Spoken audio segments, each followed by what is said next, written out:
Hey, how's it going, guys? My name is Victor Salcida. I've been released from prison since October 21st of 2019. I am a graduate of the New Freedom Program and just wanted to kind of share some of my successes and some of my struggles since being released from incarceration. So I'll start off with my decision. Once I got to the work release, my initial plan was to get involved with the Unloop Studio so I could pursue a career in software engineering. Well, this came to kind of a halt because they've only allowed a certain number of people to be in their boot camp.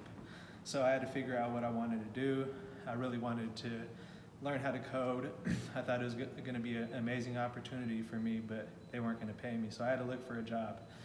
My job was through a connection that I made with the Defy Ventures program. Her name was Elizabeth Rice. She's the regional manager of Mod Pizza. She gave me an opportunity to get a job, and this really helped out with financial support while I was going through the Unloop boot camp. Unloop eventually started to pay me, and money was coming in. And my next thing that I had to figure out was how I was going to get a house or an apartment. Luckily for me, in Seattle, they can't use your criminal background against you. They didn't even look or ask me if I had a felony or anything like that. That was really, really important.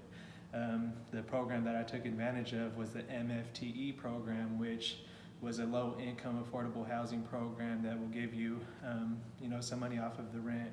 I took advantage of that to a really, really nice apartment. I was so blessed, and it came at a hard time when Corona was just starting. So people were wondering like, hey, is this the best time for you to move into an apartment? I thought it was going to be best for me just to have my own space because I've been living with people for many years in my life, and I felt like mentally this was going to be the best case for me. So I decided to move into the apartment. I got approved. I was super excited. One of the best things that's happened to me because it's been like one of the first times I've had an actual apartment in my name. I couldn't believe it. It was really awesome.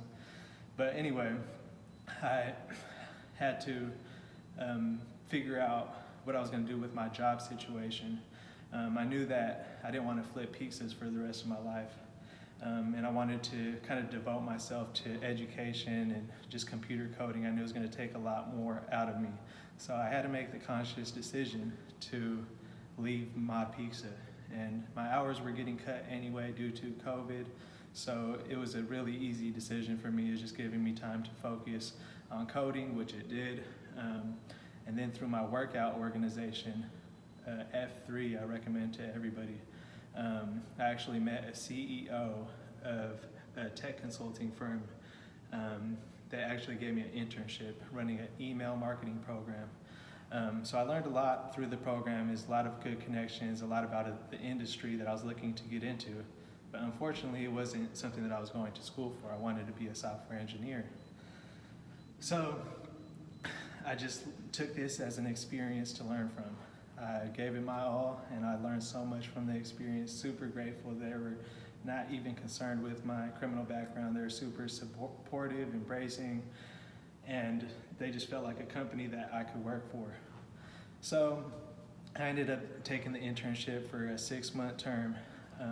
For my 31st birthday, I wanted to celebrate. I didn't really know how, so I just figured out, hey, I'll go to Las Vegas, go celebrate. It was one of those accomplishments because I felt like I've been doing so good, and I deserved it at that point. Had a really, really fun time, but once I got back, I knew that it was time for me to get serious. It was time for me to make a decision on what I was going to do because I knew that my internship was coming to an end, and I had to find out what I was going to do with a career. So I ended up applying for Code for America. I didn't know if they were going to take me or not. There was, I believe, like 60 applicants that were trying to get the same job as me. I didn't know how I was going to stand out from the rest of them. I didn't know if I was a good enough coder. I didn't know any of these things, but I still applied because all they could do was tell me no. So I applied, went through a grueling 4 rounds of interviews, and that last round, I didn't know what was going to happen. I didn't know if they were going to hire me. I didn't know if I did good enough. I felt confident that I did good, but I didn't know what the result was going to be. But they ended up telling me. And this was literally the first time I cried over getting a job offer because it's something that I worked so hard for over the years. And it seemed like all that hard work was finally paying off. So here I am. I'm a software engineer at Code for America, building a resource app for the people getting out of prison in the California justice system. I'm really, really happy for this because it kind of ties into everything that I'm about, everything that I've been through. I went through my schooling as a coding engineer, and then also just the work that I've been doing inside of the prison. It really means everything to see, that you guys in there succeed, get out here and be success stories. That's the end game for us. That's what we want. And for me, it seemed like all of it was starting to tie in. This was the first time where I felt like my background was actually an asset. Now these government officials are asking me for a perspective about how it is getting out of prison. And I actually feel like I could apply beneficial perspectives and insights because this is the life that I've lived. I'm so happy for this opportunity and just want to make sure that I give it my all. But this came by no means through an easy route. There were so many struggles, so many things I had to say no to in order for me to succeed. The biggest thing that I want to stress for you guys is to create those community ties. I was involved with Defy Ventures, Unloop, New Freedom, just to name a few. And I've been connected with each and every one of those programs since I've been released. And they've been so critical and so supportive in my transition. I don't know what I would have done without them, but it's all about those community ties. Your net worth is your network. So you have to make sure that you're building your network continuously, making sure you're surrounding yourself with the right people, because at the end of the day, that's who you are going to become. And LaFew, he'll tell you better than anybody. The person you are in prison is going to be the person you are in the streets. That's why it was such an easy transition for me. Everything that I was doing in prison, I'm still doing on the streets. I'm still working out 5:30 in the morning with the guys. I still have a strict schedule of my programming, my work, my workouts. Everything is set in stone, and I follow that. But these were all habits that I created while I was in prison.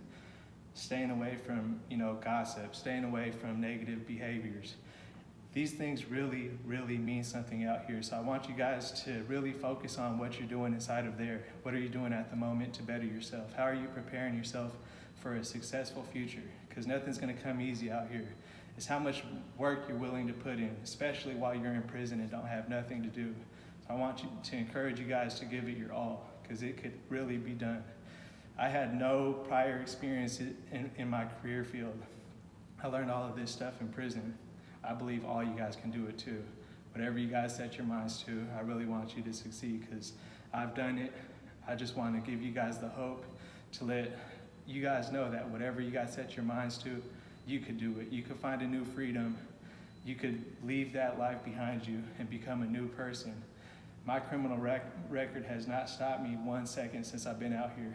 If anything, it's been an asset to who I am as a person and helps me share my story. I just wish you guys nothing but the best. I'll let you guys know how 2021 is going to be. I look forward to it, but at the same time, I want you guys to be out here with me, so do whatever it is necessary to make sure that you guys are changing your habits, your thought processes, and becoming better people. Surround yourself with good individuals, and can't wait for you guys to get out here. I love you guys. Be good in there.